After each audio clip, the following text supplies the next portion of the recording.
सामान्यतः आपने सुना ही होगा कि भारत में राज्यपाल का पद चर्चा में बना रहता है। तो भारत में राज्यपाल के पद से संबंधित यानी कि गवर्नर के पद से संबंधित ऐसे कौन-कौन सा आयाम हैं जो मुख्यतः उसे चर्चा से रिलेट करते हैं।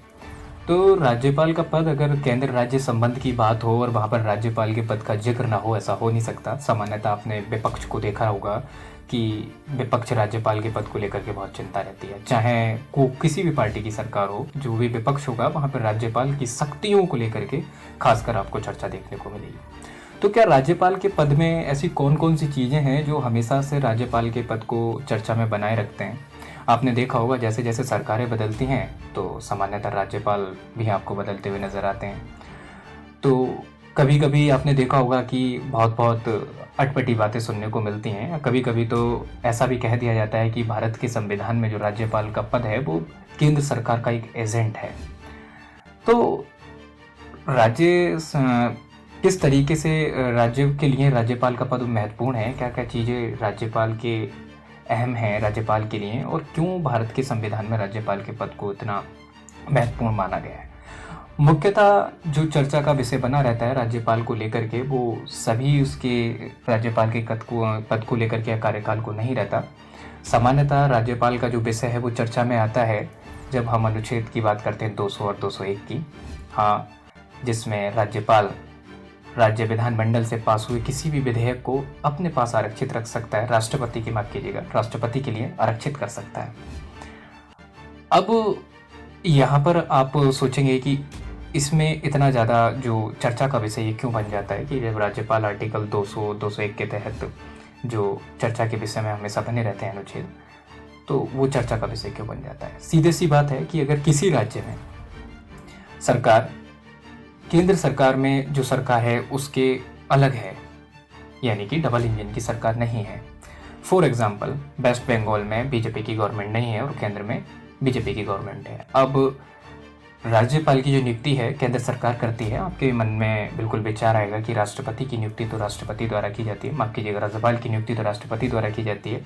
तो बिल्कुल हाँ, लेकिन मंत्रिपरिषद की सलाह से। तो जो केंद्र सरकार सलाह देगी, राष्ट्रपति तो उन्हीं को ही नियुक्त करेंगे। तो यानी कि कहीं ना कहीं केंद्र सरकार का जो चहेता व्यक्ति आप कह सकते हैं होगा वो राज्यपाल होगा।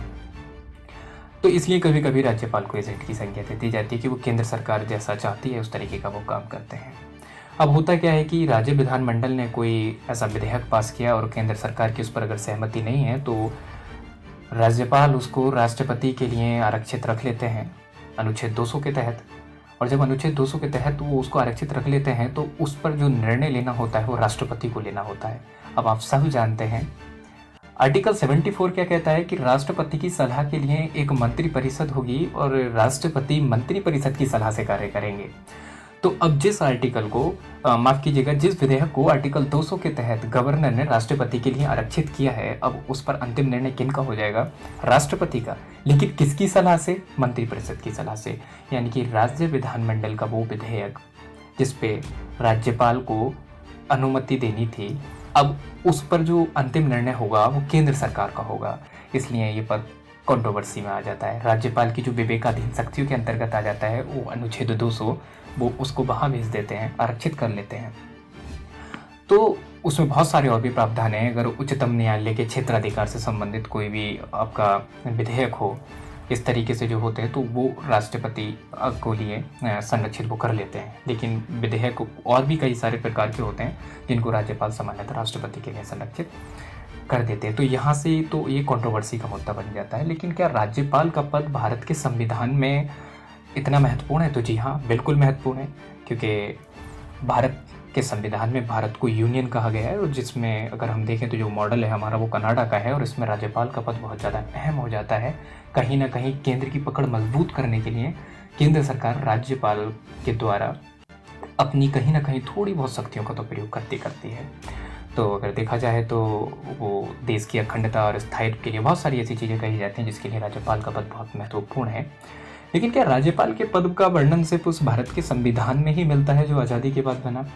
तो बिल्कुल नहीं। भारत के संविधान में तो जो हमें मिलता है आज़ादी के बाद संविधान निर्माताओं ने बहुत ही खूबसूरती के साथ राज्यपाल के पद का जो निर्धारण किया उसमें। लेकिन उससे पहले अगर आप उसको देखें तो 1858 का अगर हम एक्ट देखें तो गवर्नर जनरल के अधीन राज्यपाल की सबसे पहले आपको जो प्रतिभा देखने को मिलेगी या आभा देखने को मिलेगी वो 1858 के एक्ट में मिलेगी। उसके बाद जो इसके सबसे आपको एक तरीके से कह सकते हैं प्रमाण मिलेंगे, प्रत्यक्ष प्रमाण मिलेंगे, वो 1935 के एक्ट में मिलेंगे। और उसके बाद से इसको भारतीय संविधान में भी आपको, जैसा हमने देखा जब से संविधान लागू हुआ है, राज्यों में राज्यपाल आप देख ही रहे हैं। तो राज्यपाल का पद बहुत ज़्यादा ज़रूरी है और गरिमामय पद है। तो राज्यपाल उसी तरीके से राज्यों में काम करते हैं जिस तरीके से सेंटर में प्रेसिडेंट काम करते हैं। और आपको पता है कि विवेका जैसे विवेक की शक्ति की बात करते हैं वो राष्ट्रपति से ज़्यादा राज्यपाल के पास है, जैसे हमने अनुच्छेद 200 में बात की। तो ये पद और ज़्यादा महत्वपूर्ण हो जाता है। तो कंट्रोवर्सी है या एजेंट बोल देते हैं केंद्र सरकार का, वो आर्टिकल 200 के तहत कह सकते हैं, कभी कभी आर्टिकल 356 बिल्कुल, कि केंद्र सरकार में अगर स्थायित्व राज्य सरकार में अगर स्थायित्व ना रहे या फिर संविधान का निर्वाह उचित रूप से ना हो तो वहाँ पे राष्ट्रपति शासन लग जाएगा और राज्यपाल ऐसा प्रतिवेदन राष्ट्रपति को सौंपेंगे।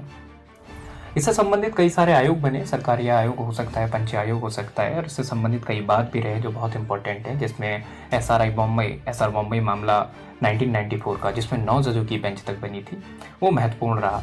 जिसमें क्या कहते हैं फैसला भी दिया उस बेंच ने कि राज्यपाल को सिर्फ संवैधानिक तंत्र विफल होने की घटना पर ही राष्ट्रपति शासन के लिए प्रतिवेदन सौंपना चाहिए। और भी बहुत सारे मामले ऐसे रहे। बाद में सरकारी आयोग, पुंछ आयोग, इस तरीके के आयोग आए, उन्होंने राष्ट्रपति के पद को महत्वपूर्ण माना। उन्होंने राष्ट्रपति के पद को एजेंट का पद नहीं माना, एजेंट की संख्या नहीं दी, उन्होंने एक आवश्यक पद बताया लेकिन कुछ सुधारों के साथ। तो राष्ट्रपति द्वारा अगर अनुच्छेद 200 द्वारा वहाँ पर कुछ शक्तियों का प्रयोग किया जाता है तो हम वहाँ से देख सकते हैं राज्यपाल उसको आरक्षित कर लेते हैं। तो कहीं ना कहीं देखा जाए तो उन शक्तियों का जो प्रयोग है वो केंद्रीय मंत्रिपरिषद के द्वारा किया जाता है। फिर तो चीज़ें उस तरीके से बैलेंस हो जाती हैं। लेकिन राष्ट्रपति और राज्यपाल ये बहुत ज़्यादा अहम पद हैं, सम्मानीय पद हैं।